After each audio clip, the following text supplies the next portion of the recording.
This is the Big O Show. This is the Big O Show. All right.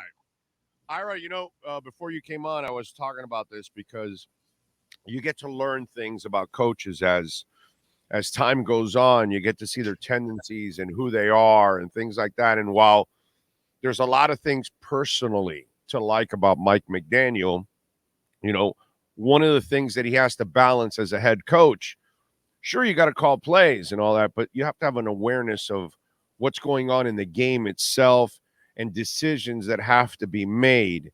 And it's actually an incredibly difficult thing to do in football, to be calling an offense or a defense and then also be a head coach. It's really, really tough. You got to have an awareness. Like the Chubb thing went right under his nose, that, man, my team's down by 30. Let me take out a whole bunch of people. You know what I mean? And Spo has to do those kind of things. If blow out one way or another, hey, man, I got to get, Jimmy out. I got to get, Right. There has to be a level of awareness. And I think that's where McDaniel needs to grow a lot. You cover a guy that has awareness like a freaking cat, man. It's he has a radar that he just understands anything and everything that is going on emotionally, physically, technically, whatever's going on. And that's just that's not an easy thing to juggle. No, it's not. There's a couple of things, because I want to be fair with Spo, with Mike McDaniel. Spo has to juggle 16 players. It's a small roster. There's a tighter rotation. Honestly, and I don't mean to demean, there's probably less play calls in the NBA now than ever. Everything in football is scripted. It's a chess match. In the NBA, the best coaches know to let the players play, so there's that. The one thing I will say is this. Football, every team now has that game quality control assistant. They have that guy standing next to the coach. They have so many people helping also. So I got to tell you, I don't put it as much on Mike McDaniel, except how he hires, that when you have the Chubb situation, there should be someone in his ear at that moment. Hey, what about these guys? Get them out. There should be someone in his ear. Hey, we've only had 3 rushing plays in the second half. That's our strength. Maybe we need to get back to that. So I think, as much as, and Eric Spoelstra has been great at this, hiring the right people. Because look at the people Spo's hired. Juwan Howard goes on to Michigan. David Fisdale has been a quality assistant coach, at least in all his stops. Dan Craig went to the Clippers, their defensive coordinator. You have to hire the right people also. I think that's... Listen, we were freaking out when he made his first round of changes, when he got rid of all the veterans and wanted to bring his own. We were kind of like nervous, like, wow, he's getting rid of Rothstein and all these cats and Askins and all, and like he's going to bring in his own guys. Isn't that a little risky? And he's turned that shit over like 2 or 3 times, and it just and the reason why it works is because everyone's interviewing his assistants. Chris Quinn, the latest hot name, had a bunch of interviews this past summer.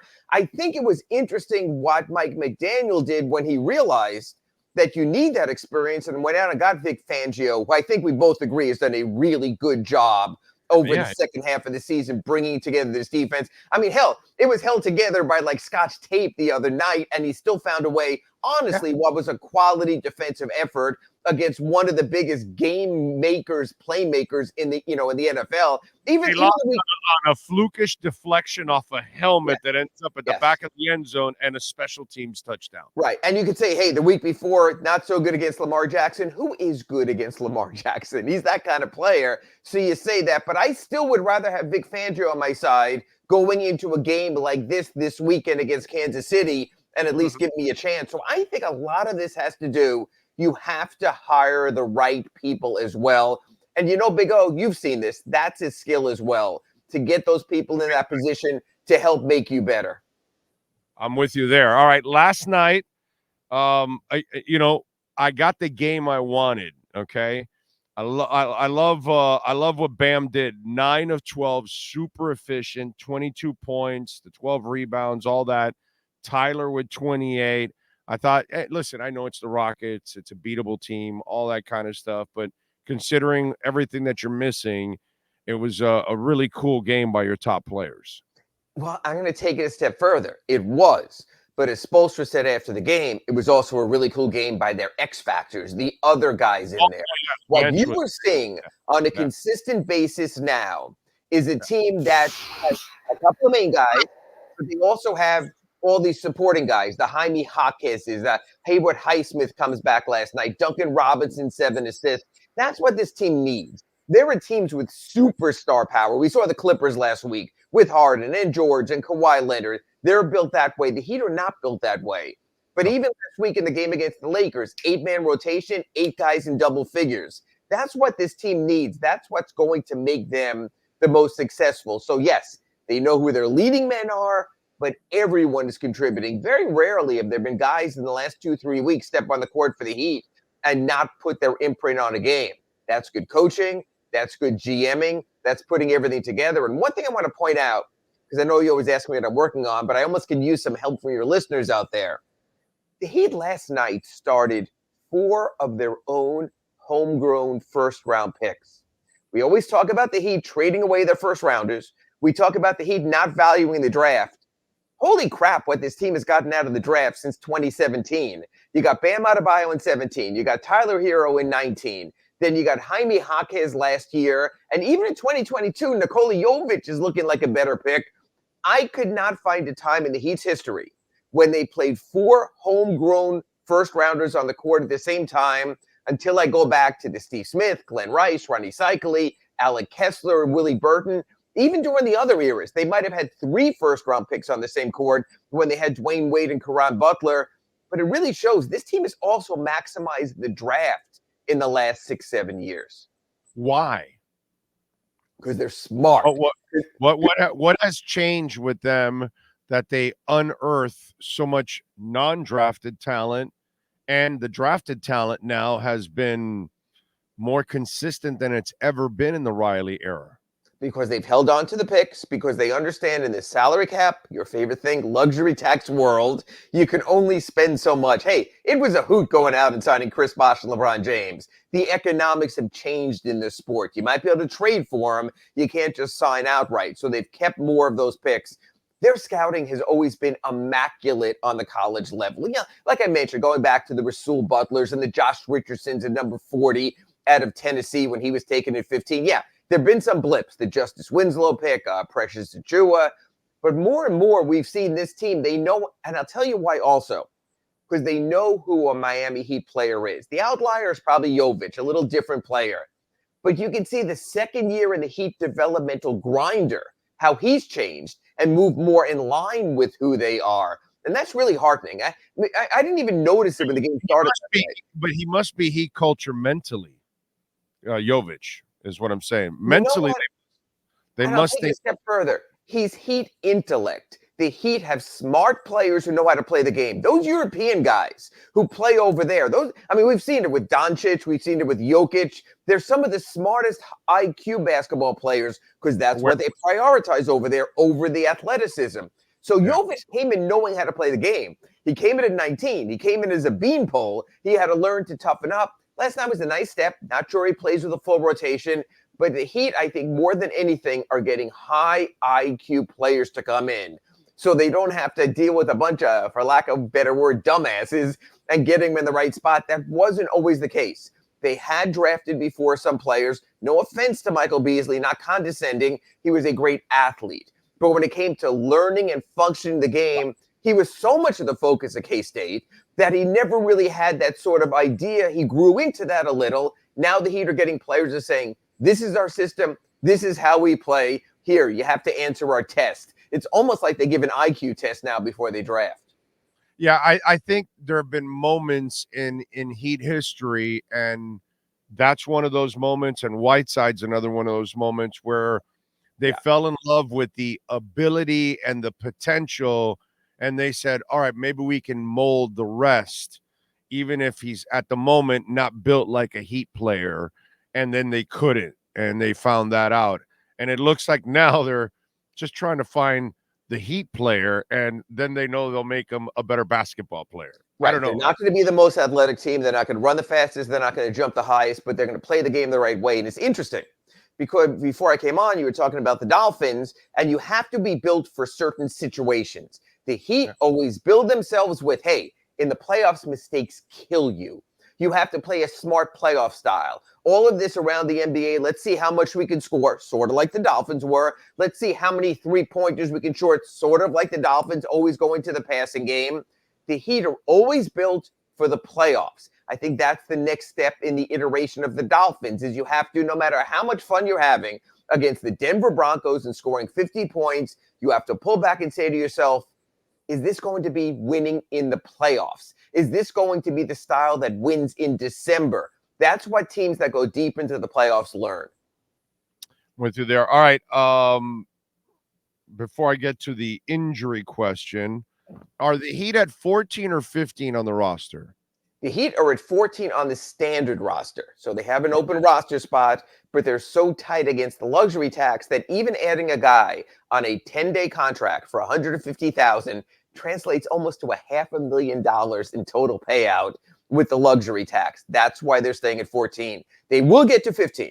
By the playoffs, you have to be on the standard roster to be playoff eligible. So whether it's Jamal Cain or one of the other two-way players, they'll get moved over. Right now, there's a roster spot. I still think there's some sort of trade coming because they've looked at what the Knicks have done. They've looked at what other teams have done. And more than anything, Big O, they're looking at what the Celtics are doing. I know they've beaten the Celtics before, but Boston is even better this season. So I think to keep pace with Boston, there still might have to be another tweak to this roster. Okay, so then my question is, Goran retired and talked about how the only team he wanted to play for was Miami, and there was negotiations, and they couldn't come to an agreement. Miami, I know they have several ball handlers, but they don't have, like, really another point guard, and the one you do have is old and injury-prone at this point, and he's currently injured. Was it because of the luxury tax? Was it because they didn't want to do that? Because I can't imagine that Goran Dragic was asking for a world of money to play for the Miami Heat, the team he wanted to play for. It was a minimum. Yeah, it was a minimum. So it wasn't that. Even he mentioned in that story that I posted the other day in his interview in Europe, he's had some knee issues. You don't want to bring in a guy who's already injured. So the Heat weren't sure he had that full level of fitness. But here's the deal. And it's sort of a crushing blow for the player and for the team. When Drew Smith was injured, he was on a partial guarantee for a specific reason. The Heat knew by January 7th, Sunday, they could have cut him and brought in a veteran, which I always think was the plan. But once he had the season-ending injury, his contract became guaranteed for the season. So he became on the books regardless. I think the Heat were totally, whether it was Goran Dragic, maybe a John Wall, another veteran, they were saying, let's see what happens with this Drew Smith kid, but let's also keep our options open. The season-ending injury, the NBA changed the rule. It's not like the NFL, where if you get injured, goodbye, screw you, deal with it on your own. The NBA guarantees contracts when you're out for the season. So I think the Drew Smith thing, more than the roster size, more than the luxury tax, closed the door for Goran. I think if Drew Smith doesn't get injured, they thank him. Maybe they shift him back to a two-way contract. They send him to Sioux Falls, and they would have brought in a player. I think that's when it ended for Goran Dragic or another veteran point guard, unless Kyle Lowry misses extensive time now with the hand, which will know more. That's what I'm saying. Is this a good move? Is this a good decision just because you don't want to spend a couple of extra dollars on a point guard? It's a lot of extra dollars, and it puts you in the second tier of the luxury tax, which means in the offseason you can't make trades because of the new rules. I understand, Big O, you like to spend Mickey Harris's money. I understand Mickey Harrison has a lot of money, but I'm not so sure that Goran Dragic at 37 is who you want to replace a 37-year-old point guard in Kyle Lowry. I'm not seeing you replace anybody. I'm not seeing you bring in anybody. They'll fill that 15th roster spot eventually. They have Andy Ellisberg knows how to manage this, and he knows how to manage the cap. That's why they guaranteed all their two-way players. What kind of date they're waiting to save money or something? Yeah, the date will be probably sometime in March, when they can sign a player for the balance of the season, have him eligible for the playoff roster, and it's got to be a decision also. Because if you're at 14, unfortunately, Drew Smith counts. You can't cut him, which could happen later in the season to get a roster spot. You have to look at also who you're cutting. So you're saying a veteran point guard, and you might be right. But maybe you say to yourself, you know what? Jamal Cain's come around enough with his three-point shooting. Maybe we want him on the playoff roster. He wasn't last year. Maybe RJ Hampton shows you something. Let's be patient here, Big O. and you say to yourself, you know what? We have another kid in our developmental pipeline. We're going to take a look at this kid longer. Maybe he's the other guy. Cole Swider, the amazing Swider man, had 37 points for the Sioux Falls Skyforce on Sunday. I think you keep your options open because you're not even midway through the season. If you're asking me, Ira Winderman today on January 9th, will the Miami Heat have the same roster at the end of the season? I'm going to tell you no. There will be subtle tweaks that will take into account, yes, the luxury tax, but also meshing and melding this roster. This team has always picked up players late in the season. Hey, Kevin Love could not have worked out better at the buyout deadline last season. I think they'll make a similar move this season to shore up the playoff roster. Big O, it's all about the playoffs, and really only about the playoffs. I'm about Eric Spoelstra and make his life a little easier, bro. To me, this comes from them knowing they got the greatest chef in the entire freaking world, and they know that he's going to overcome more than most, get more than most out of whatever they give him, and he knows that he can get, blood out of a rock. He'll be able to squeeze it out of it. You know what I'm saying? That's what I think. No, Eric will get by without the point guard. When, brother, make his life easier. Give him a point guard, man. Give him one that can be there for him and help him out a little bit. I just think I think that franchise and the ownership group specifically takes Eric Spoelstra for granted. I really do. And I think when you look at the Heat stats at the moment, Kyle Lowry's averaging 4 assists per game. Jimmy Butler's averaging 4.9. Tyler Hero, 4.5. You have Josh Richardson with more than 3 assists. Bam at 3.9. So they know that it's not about a specific point guard. They know in their style of playing, other guys are going to be handling. If Eric Spoelstra needs something. Okay. Who's the guy that makes all that happen, by the way? I'm just wondering. Who's the guy that makes all that happen? If he's going to keep playing it by committee, he doesn't want a ball-dominant point guard. He doesn't want a pound the rock kind of guy also. So he wants his... He has no choice. The chef is making the best meal. That's what he's doing. If you gave him somebody that could run the offense, it would probably take some burden off of him and less game management by, okay, you handle now for 10 minutes and you handle for 8 minutes and you handle for 5 and Jesus Christ, dude. It works. It works because Eric Spoelstra's God. Because he works. It works because he works. So what's happening is he might not be getting the top cut of filet or steak from Mickey Harrison, but what does he do? As I'm going to leave now and go to practice, Eric Spoelstra. Steakhouse, bro. Well, Eric Spoelstra, what he does is he tenderizes during practice. So he makes it work, but he takes that tough cut of meat. He sits there with the cleaver and his tenderizer, and by the time he's done with practice, they roll out on the court tomorrow against the Oklahoma City Thunder, who have a gazillion first-round picks, and he still finds a way. I honestly think, Big O, Spo prefers it this way. He loves challenges. I think that's what, after now second decade being an NBA coach, he enjoys the challenges. Yes, the big three was great, but you could see how that wore on him. I think Eric Spoelstra loves years like last season when he can roll up his sleeves and say, I'm going to take my Gabe Vincent, I'm going to take my Max Strus, and I'm going to beat your Tatum and your Brown, and I'm going to beat your Brunson and your Randall. I'm going to beat your Antetokounmpo and your Holiday, and he finds a way. I think Eric Spoelstra lives for that. I think Eric Spoelstra is the best freaking coach in the NBA, bro, by far. It's just in the NBA? The planet, the universe, period. Best Heat head coach ever.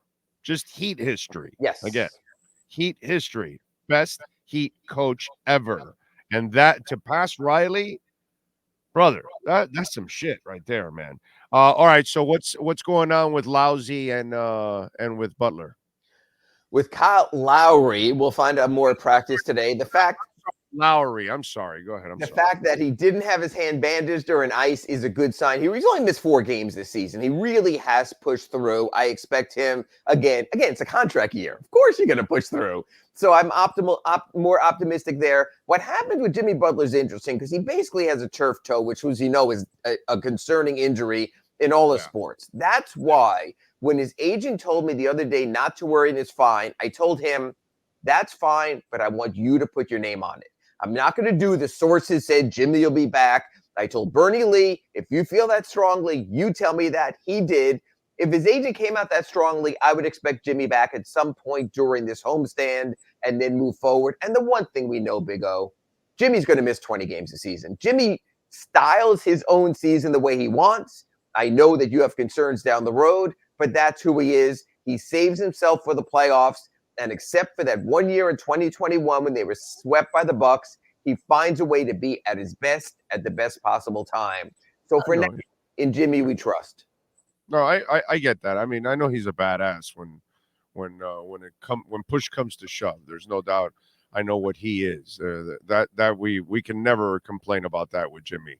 What are you working on the Sentinel so folks can again? I did that story about Kyle Lowry and if he's out. Like Tyler Hero was really honest after the game. He says, "I know Kyle's our point guard, but no offense, I handle the ball more." So it's a different way they run their offense here. That if Kyle sits out a game or two, whether RJ Hampton comes back from his stomach illness, they'll have enough to handle that. Although the Thunder are about as good as it gets in the NBA. And then I did write in my Ask Ira today about the draft, and I just can't recall the last time going back to the pre-Riley era when you had 4 Heat homegrown first-round picks on the court at the same time. Remember, Rasul Butler was a second-round pick, Josh Richardson a second-round pick. So it's really fascinating because it was only after a reader asked the question after the game, I was like, wow, you're right. 4 Heat first-round picks started the game last night against Houston. So it does show how this team evolves because all great teams have to evolve. From going out and signing any and every free agent to getting it done more in-house because of a salary cap league, I think you have to be impressed with the Heat. I know you're impressed with Spoelstra. I know you're concerned about the spending of the money, but the front office and the scouting staff in terms of personnel, right up there also with anyone in the NBA. Do we have a first-round pick again this year? They do, and they have to use it because next year's could go to Oklahoma City. Finally, that pick that was deferred and put off for a while, so there'll be another pick. It's a really crappy draft this year. I can see him trading it.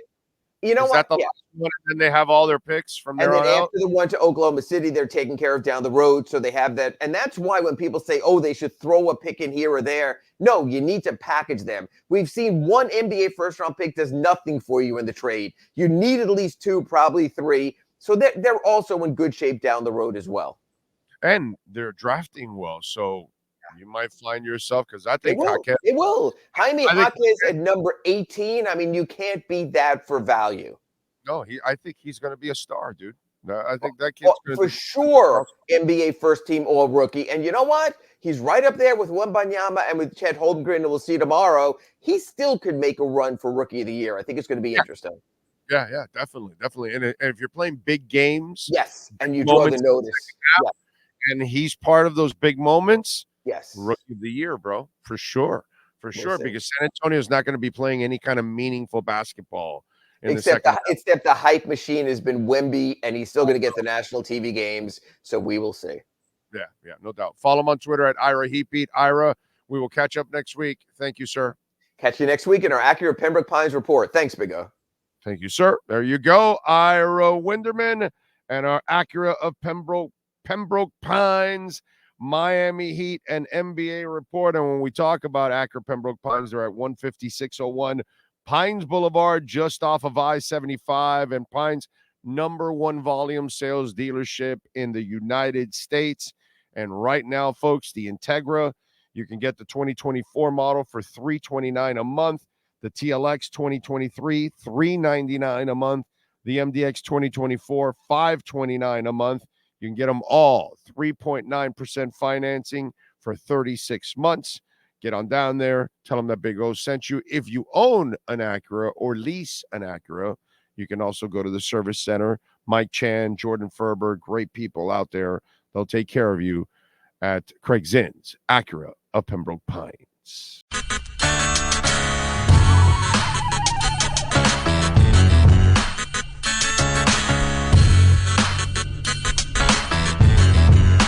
This is the Big O Show. This is the Big O Show.